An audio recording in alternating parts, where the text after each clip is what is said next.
Communities అనేది provide చేస్తున్నారు అనమాట. ఇది కొత్త కాన్సెప్ట్లో ఈ విల్లా ప్రాజెక్ట్ అయింది. మెయిన్గా వీళ్ళ మోటివ్ ఏంటంటే ప్రాజెక్ట్లో ఓవరాల్గా చూసుకున్నట్టయితే ది బెస్ట్గా ఉండే విధంగా కస్టమర్కి ఉండేట్టుగా మనకి ప్రాజెక్ట్ అయితే డిజైన్ చేస్తారు. మనకు రోడ్ వైడ్గా కూడా చూసుకున్నా కానీ మనకు 40 feet road and 30 feet road wide roads అయితే మనకి ఇందులో ప్రొవైడ్ చేస్తున్నారు. ఇలా ఈ విధంగా ప్రతి విల్లాకి ఇది మనకి ఇప్పుడు 75 అండ్ 60 విల్లా ఈ మధ్యలో వచ్చేసి ఇందులో అమ్యూనిటీస్ అన్నీ వచ్చే విధంగా మనకు బ్యాక్ ఇయర్లో మంచి స్పేస్ ఉండే విధంగా మంచి విల్లాకి కూడా మంచి స్పేస్ ఉండే విధంగా చాలా లగ్జరీగా ఉండే విధంగా విల్లాస్ అయితే కన్స్ట్రక్షన్ చేస్తున్నారు అనమాట. మనకి ఇందులో వచ్చేసి 219 స్క్వేర్ యార్డ్స్ నుంచి అయితే స్టార్ట్ అవుతుంది. మనకి ఎస్ఎఫ్టీ వచ్చేసి 3600 ఎస్ఎఫ్టీ నుంచి అయితే మనకు స్టార్ట్ అవుతుంది అనమాట. మనకు హైయెస్ట్ వచ్చేసి 333 స్క్వేర్ యార్డ్స్, అది కూడా మనకు మంచి ఎస్ఎఫ్టీ తోటి అయితే మనకైతే వస్తుంది అనమాట. ది బెస్ట్గా ఉండే విధంగా లగ్జరీ గేటెడ్ కమ్యూనిటీ అయితే ఉంటుంది.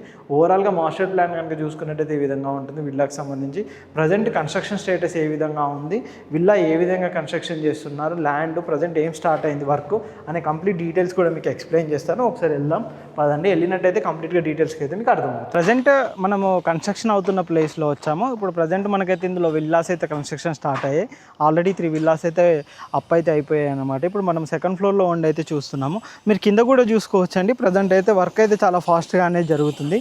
మీరు ఇక్కడ చూస్తున్నారు కదండి, ఇక్కడ వచ్చేసి ప్రజెంట్ మనకు టోటల్ విల్లా ప్రాజెక్ట్లో జరుగుతున్న వర్క్స్ అనమాట. మనకి ఇక్కడ వచ్చేసి విలేజ్ మొత్తం అనుకునే మనకి ప్రాజెక్ట్ అయితే ఉంటుంది అన్నమాట. మొత్తం హౌస్